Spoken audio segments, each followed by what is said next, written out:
Hi guys! For today's vlog is mag-unboxing tayo ngayon. Galing sa TikTok. Ayan.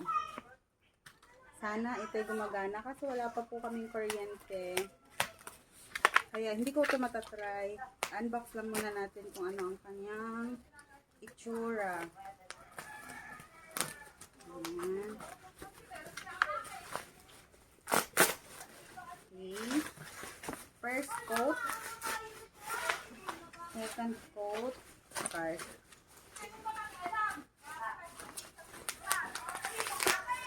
Okay, nakakahon.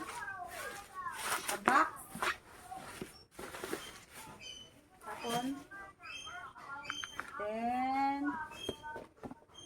dito natin open. Tadaan! Wow! Ang ganda. Ang cutie niya guys. 1,200 watts. Donuts maker. So, nabili ko siya sa halagang 358 pesos only sa TikTok shop. So, kung gusto niyo pong bumili din ito, ay ilalagay ko po ang link ng pinagbilhan ko nito guys para sure na legit ang inyong mabilhan. So, ito yung manual. Tapos, yan. Donut maker. Yeah. Meron siyang styrofoam para siya ay kaso wala pa kaming kuryente. Paano natin matatry? So, ibabalik natin ito here. Ayan. Para safety ang donut maker, nilagyan nila nitong styro. So, ito na talaga finally. So, tatanggalin na natin siya sa ano. Ayan. So long. Cutie. So, itatabi ko lang itong plastic kasi pag di ko na siya gagamitin, ilalagay ko lang din siya ulit dito sa lalagyan pagkatapos kong gamitin. So, tadaan! It's so cutie! Ito yung kanyang saksakan.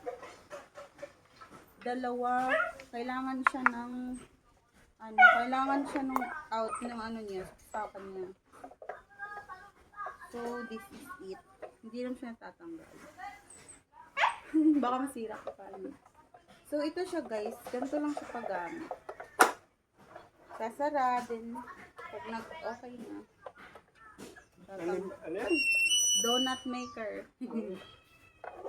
Lutuan ko ng donut. Magtitinda na ako ng donut. Tinapay. Tadaan! So, matatry natin siya kung siya'y nagana pag meron ng kuryente because of the Bagyong Christine, diba? So, ito siya guys, color red. Red ba? Basta yun na. Then, hindi ko lang alam, hindi ko pa natatry. Basta, papakita ko na lang sa inyo kung paano ko siya gamitin at kung gumagana siya or hindi. Then, sa mga gustong mag-order ng ganito, is ilalagay ko na lang yung link sa baba. So, yun lang guys. Thank you for watching.